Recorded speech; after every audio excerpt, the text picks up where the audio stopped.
Hello, everyone. Welcome to another segment of Black Op Radio. This is your host, Len Osanek. Today we are talking to Matt Douthit. Hello, Matt. Good to be here. Great.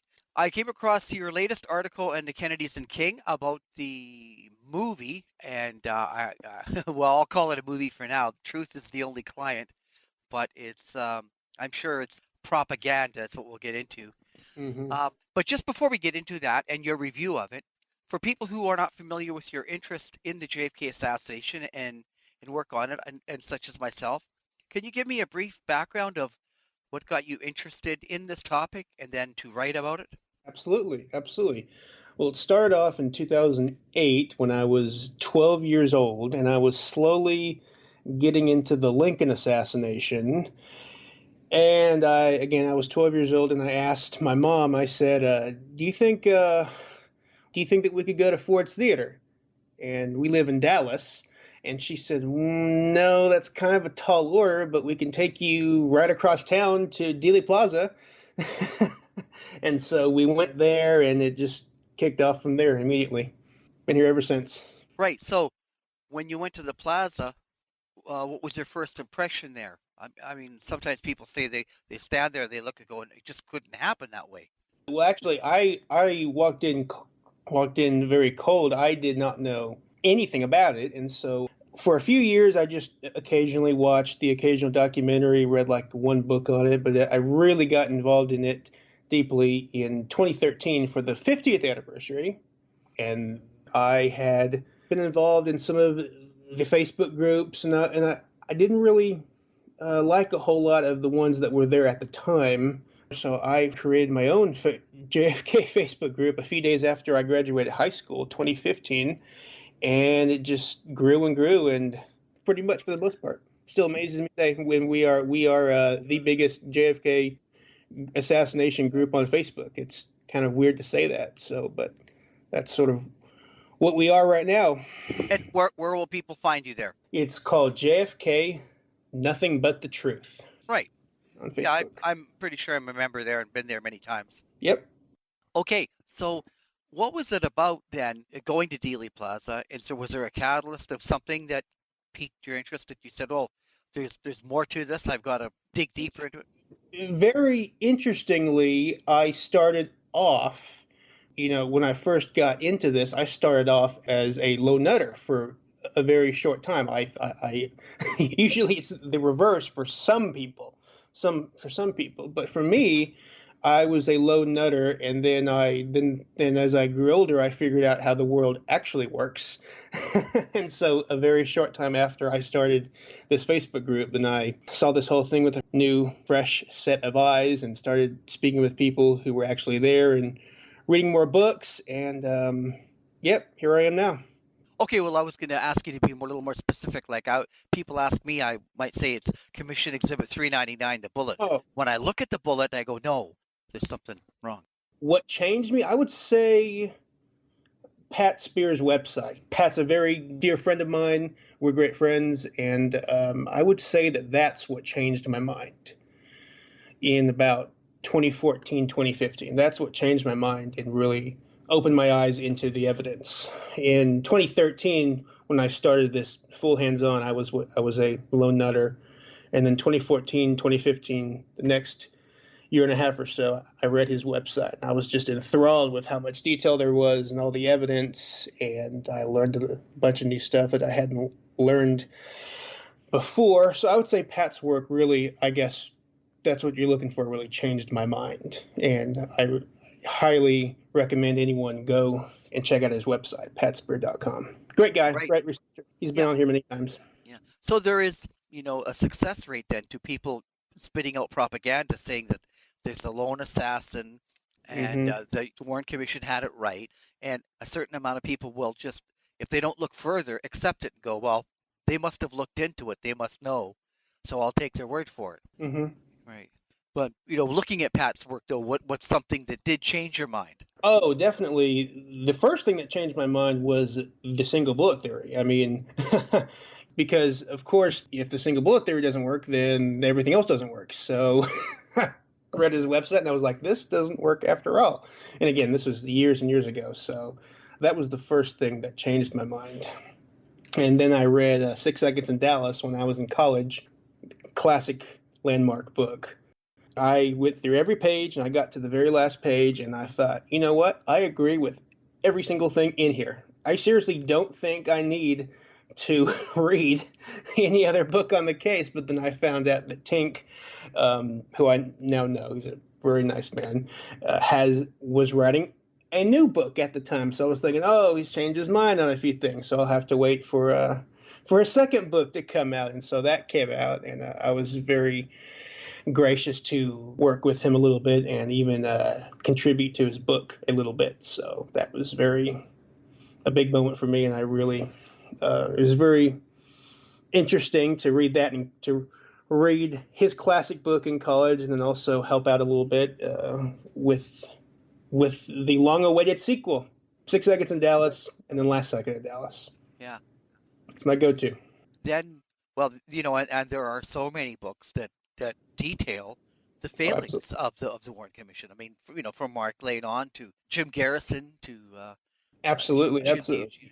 Yeah, so Yeah, that's the thing. As soon as you uh, start looking into it, and yeah. I guess we're Uh, getting up to this documentary, which is the failing, and if it takes someone like you to write a review about it to let people know if you've missed this, that what kind of propaganda is out there. It exactly. is astounding. And I guess living in Dallas, if you went there, did you have the unfortunate failings of visiting the sixth floor museum? Yes, that was actually the first place I actually went to back when I was 12 years old, when my mother took me. Of course, I finally did get that experience of, wow, this is very small after all, even, because the first time I went in cold, I was a little kid, didn't know anything, and then got into it, and then would go there so many times, and then I really understood it. And I was there for the 50th anniversary when they kicked all of the critics out, and I applied to I had like a raffle to who could get in, and of course I didn't get in, even though I wasn't anybody at the time, but someone I know did get in. But anyway, it seems like the 50th anniversary was the swan song for the mainstream media. Like they covered it a lot, and then it's like their swan song, and then they were like, "All right, see ya," and then they're gone. And that's why the first sentence of my article is mainstream media has abandoned the Kennedy assassination. Because if you think about it, they haven't really touched on it at all since the 50th anniversary. And I feel that this new film, Truth is the Only Client, which is sort of like the Warren Commission staff members' swan song. This is their final. Here it is. Goodbye. Adios. so, so that's how I feel about it. I think that's what it is. The 50th anniversary was the swan song for the media. Here it is. Goodbye. And this new propaganda film, Truth is the Only Client, the staff members of the surviving members of the Warren Commission. Here it is. Goodbye. If that makes any sense. Well, it really reveals the failing of America because they allowed this assassination to happen and just wash it under the table with just such a flagrant cover up in the Warren Commission that Yes. it doesn't stand any critique. And they keep having to prop it up to say, we got it right, and under any scrutiny, under any investigation. And I thought Jim Garrison did an honest investigation of what he could do back in 1967.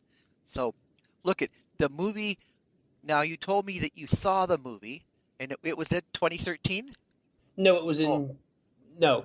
This new film was in 2019. oh, right, yeah, And but it yeah, played at the Texas Theater. yeah, I unfortunately went to the quote unquote world premiere of this documentary, and it was at the Texas Theater and in the exact same theater room where Lee Oswald was captured. And quite a few other researchers were there as well. And they had the director and the surviving Warren Commission staff members, and Ruth Paine was there because she was also in the film. So they screened this movie, and lo and behold, who's right there on the screen? Vincent Bugliosi. resurrected. So obviously they filmed this interview for him, but before he died, like 5 years ago. And I was like, oh boy, here we go. And he does his whole little routine. I was even mumbling under my breath his little routine that he did because he said it so many times for the 50th anniversary and on his book tour. And then the film went on, and they showed the surviving Warren Commission staff members, Ruth Payne, and some others, and it was very boring and very long. As I say in the article, very boring, very long, same old, nothing new, just repeating the same old talking points that have been debunked for over 50 years. And it was just a very sad sight to see. And I really wish I could get my 2 hours and 40 minutes back in my life. Now you said boring. Just give me one example of what was something that they were trying to prop up that just people know is not true. First of all, it was almost like Vincent Bugliosi in the documentary was telling, in a way, the staff members, hey, this is what happened. Because, of course, the staff members who wrote the Warren Report, that whole report was debunked in the 1960s by Mark Lane, Sylvia Moir, all those people. So it's been debunked for over half a century. And so, as I say in the article, it essentially felt like the documentary was telling them what I call the new and improved Oswald Did It narrative by Vincent Bugliosi, Gerald Posner, all those guys. And then at the end of the documentary, they're just like, they got it right after all. But they weren't using the arguments the Warren Commission made. They were making the newer arguments that you see on by Bugliosi, Posner, Discovery Channel, History Channel, stuff like that. Yeah, so they essentially took this new and improved Oswald Did It narrative and then declare, oh, they got it right after all. But that's not how it works, folks. Not how it works. Yeah, we can go into it more if you want. Well, sure. I'm just interested in what stood out on the film of being blatant BS. First of all, the staff members were like, well, if we could find a conspiracy, we'd all be national heroes. And as I say in the article, well, you guys did have these dozens and dozens of eyewitnesses who reported a frontal shot, but you buried them in their tens of thousands of pages of Warren Commission documents. They never reported that the head went back. They missed that. They had the Mormon photograph, which appears to show the gunman behind the fence, but they never published it. All this stuff that they buried or omitted, and then they say, well, if we could find a conspiracy, we'd be heroes. So obviously you guys weren't heroes because you buried and omitted that stuff. However, Sylvia Moir, Mark Lane, Josiah Thompson, they were heroes. They were heroes because they brought all this stuff to light. So they're complaining that they weren't heroes because they buried it. But in the end, these first-generation researchers were heroes because they brought it out. So it's kind of weird for them to say that, Well, it's just the complete opposite of the truth. I mean, they did everything they could to obfuscate and omit and leave out. So there's no way they were looking to solve anything except for leave such a mess for people to, unindex Warren Commission. Yeah, and then Vincent Bugliosi in the documentary says, okay, first shot this, second shot this, third shot this. This is in the film.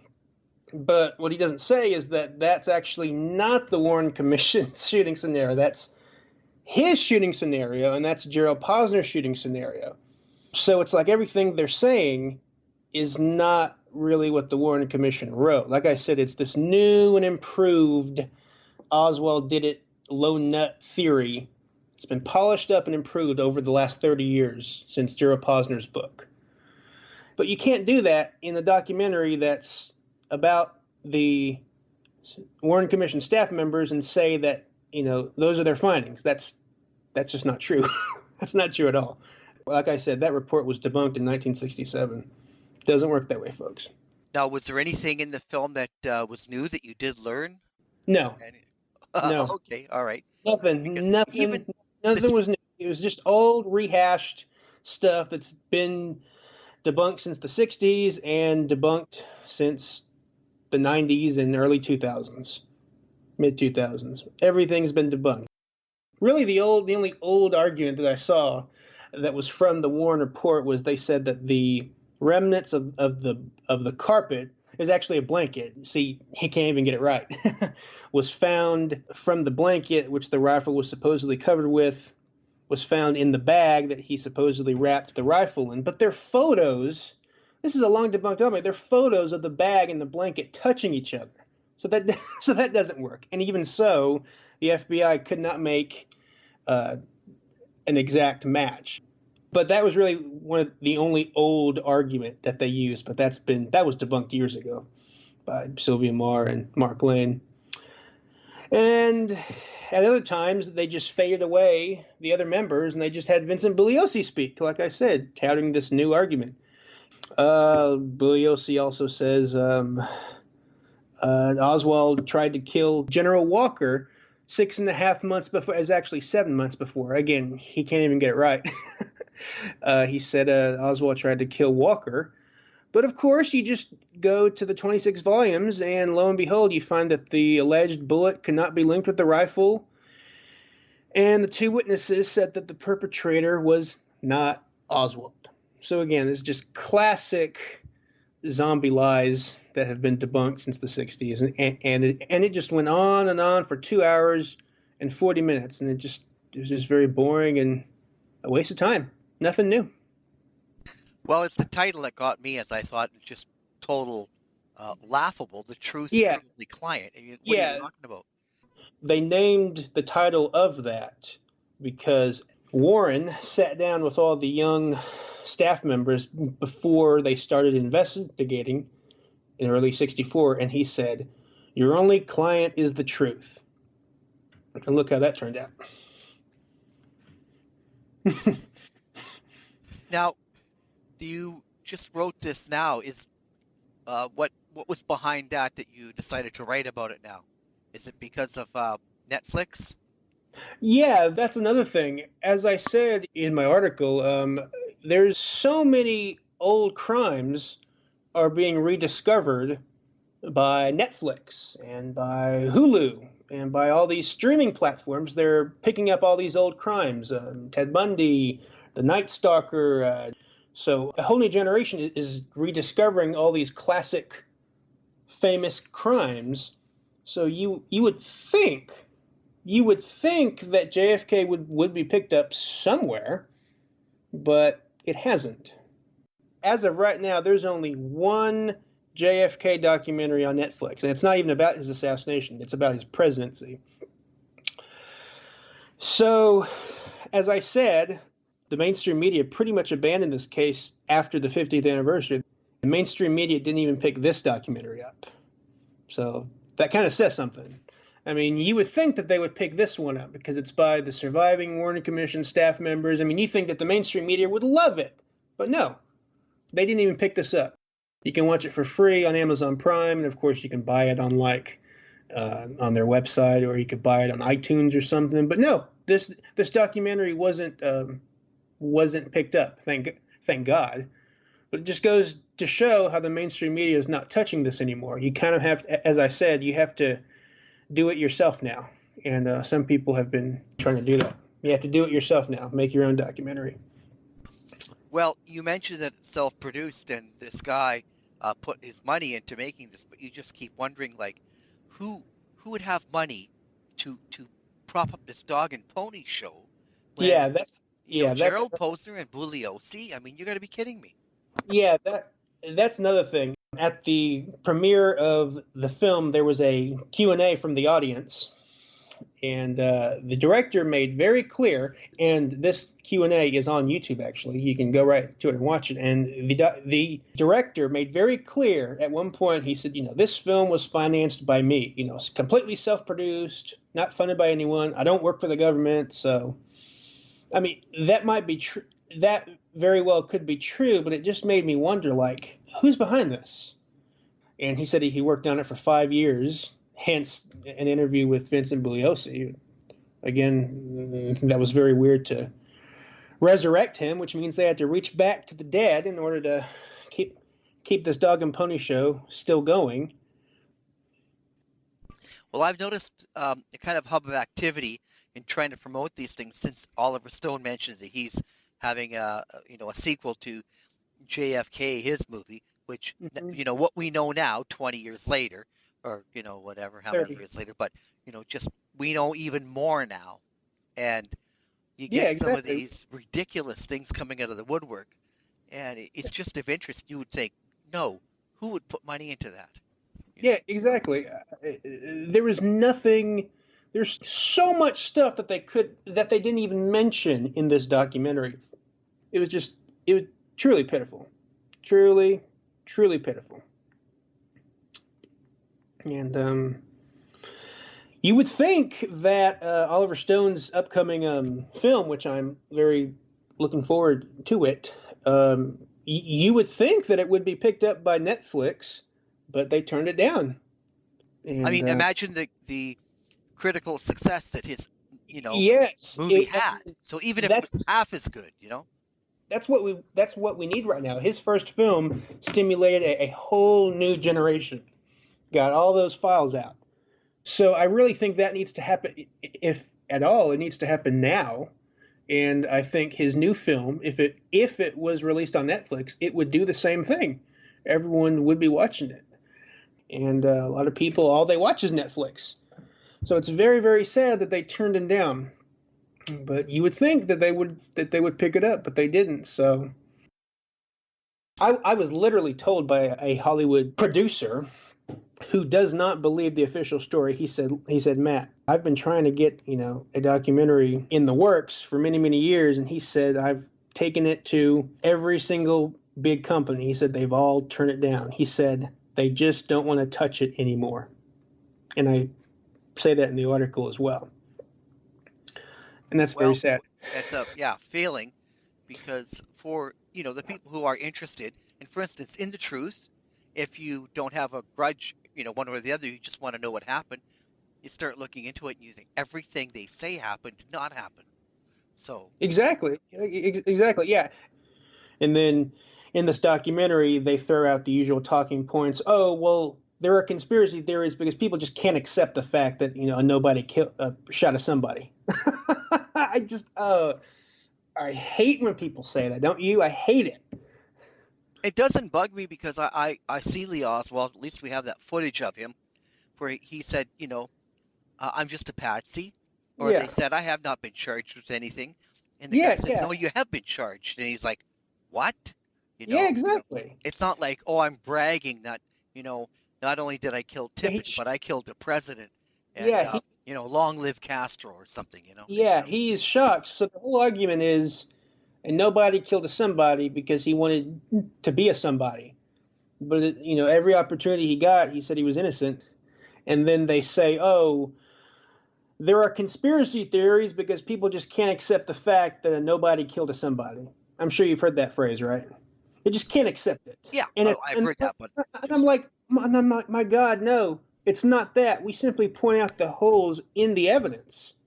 And as I quoted Jefferson Morley in my article, because I think of this quote all the time. He said, quote, suspicions of a conspiracy originated in the circumstances of the crime. It was the facts of the crime that made people think it happened in a different way than the way the Warren report set forth, end quote. And I think about that quote a lot because, we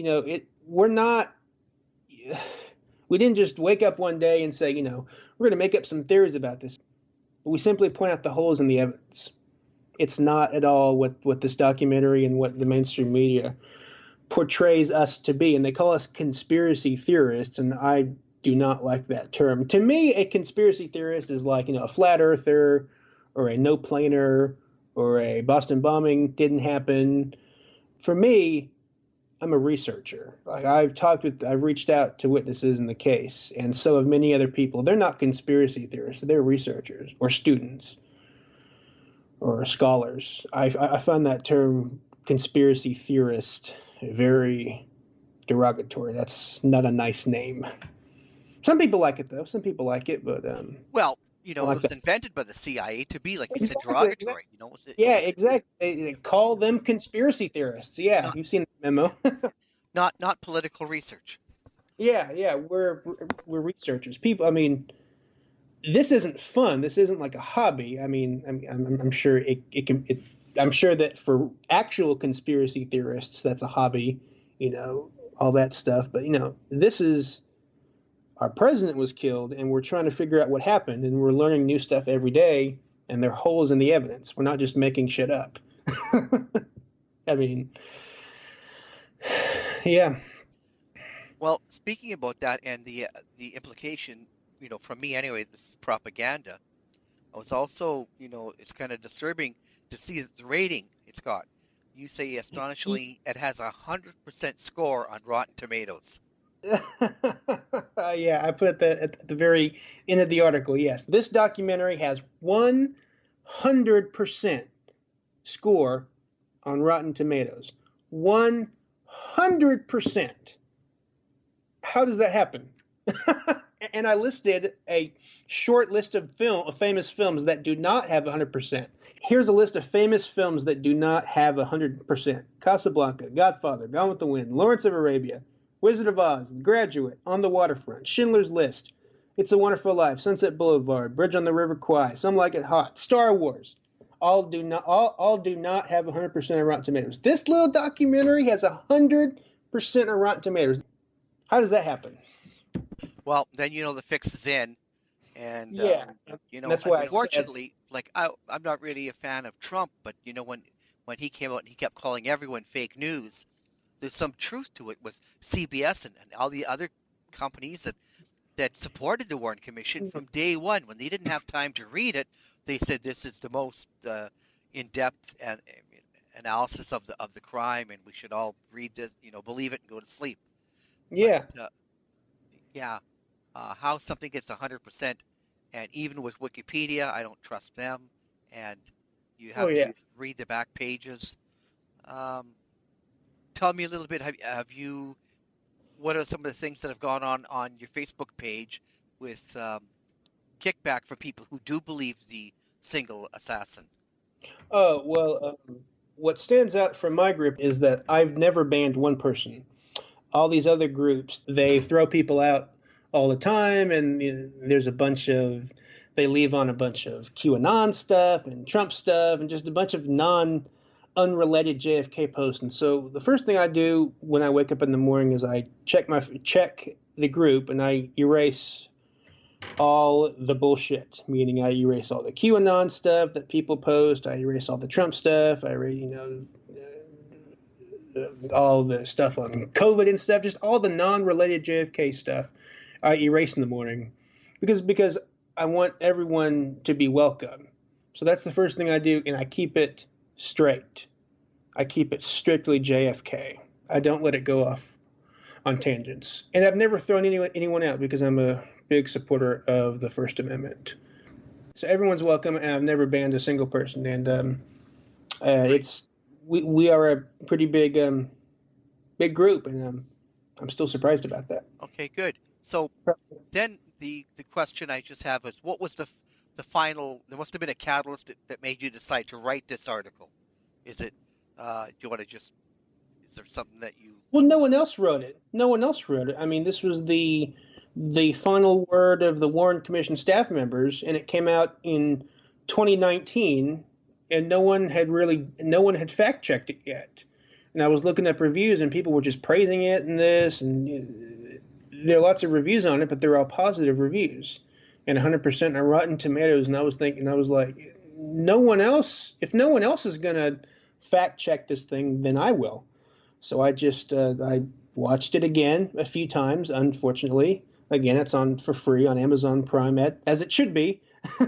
Not on. Thank God it wasn't released on History Channel or what have you. They probably turned it down. Who knows? But no, I watched it a few more times, suffered through it a few more times, and fact checked it all. Fact checked all their claims, and it was all bunk, all bunk. Same old, same old. Yeah. Well, thanks for writing it because I didn't watch it, and it saves me even Uh, wondering, well, I wonder, is there anything uh, anything at all good in there? Sometimes you watch something that you don't think it would catch your interest, and then something jumps out that you go, I didn't know that. Or there's always things I'm finding out that I didn't know that. no, But no, there's nothing. There's absolutely nothing new in it. It's the okay, same old. And like when they weren't talking about the evidence, they did segments on Ruby and Oswald, but they were just the typical official portrayals of them that were very similar to the 2003 documentary that was on ABC, Beyond Conspiracy. Have you seen that? That was on the 40th anniversary. seen parts of it, right? Yeah, that's good. Parts of it, that's good. Yeah. So Yeah, again, it's the same old dance. Oswald a nobody, Jack Ruby a talker. Wanted to, save Jackie, right? Having yeah. And they do all the usual bits like, oh, no one saw a shooter on the grassy knoll. Well, that's because everyone was looking at the president, not at some random fence in the corner.